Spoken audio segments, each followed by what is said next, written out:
పితా పుత్ర పవిత్రాత్మ నామమున ఆమేన్. పేతురు గారి సింహాస మహోత్సవం.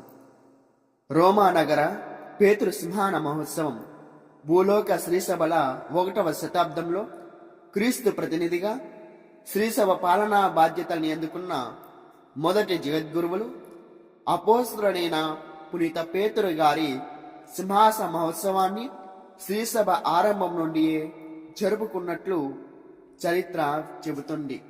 యేసు ప్రభు మోక్షారోహణం చేసిన అనంతరం 11 ఏండ్లకు పేతురు ప్రాచీన ప్రపంచ రాజధాని అయిన రోమా నగరాన్ని చేరుకున్నారు. అప్పుడే వారు మొదటి ఆరాధనా కాండను ఏర్పాటు చేశారు. ప్రాచీన వాటికను బృహత్ దేవాలయంలో 2 సింహాసనాల్ని వాడేవారు. అర్ధచంద్ర ఆకారంలో ఉన్న పాలరాతి సింహాసనం ఒకటి. ఇక్కడే గురువులతో చేరి పోప్ గారు కూర్చునేవారు. రెండవది సెదెన్ జెంతియతొరియా.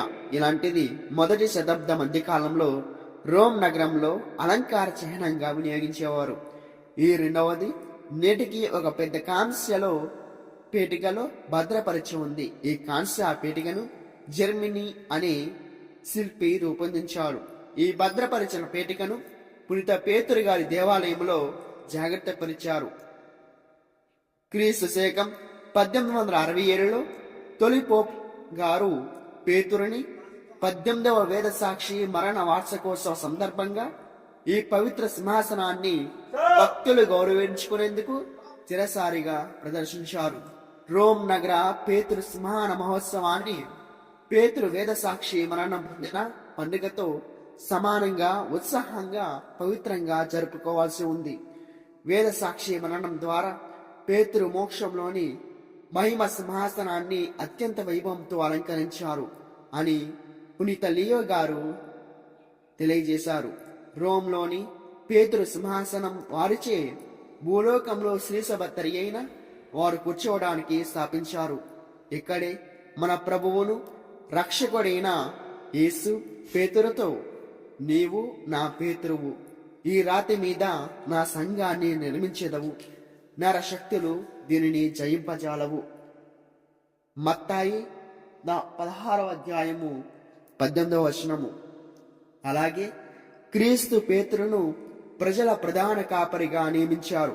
మరియు నా గొర్రె పిల్లలను మేపుము, నా గొర్రె పిల్లలను మేపుము. యోహాను 21వ అధ్యాయము 16వ వచనము మరియు 17వ వచనములో తెలియజేశారు.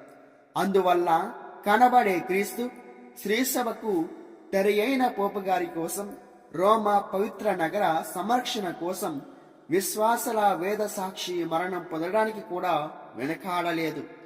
వారు పోప్ గారిని వ్యతిరేకించడం కన్నా మరణించడమే మేలు అని సాక్ష్యమిస్తూ ఉన్నారు. ధ్యానాంశం. అప్పుడు యేసు పేతురుతో, నేను నీకు పరలోకపు తాళపు చెవులను ఇచ్చెదను. భూలోకములో నీవు దేనిని బంధింతువో అది పరలోకంలో బంధింపబడెను. భూలోకంలో నీవు దేనిని విప్పెదవో అది పరలోకంలో విప్పబడేను అనెను. మత్తాయి 16వ అధ్యాయము 18వ వచనము మరియు 19వ వచనము.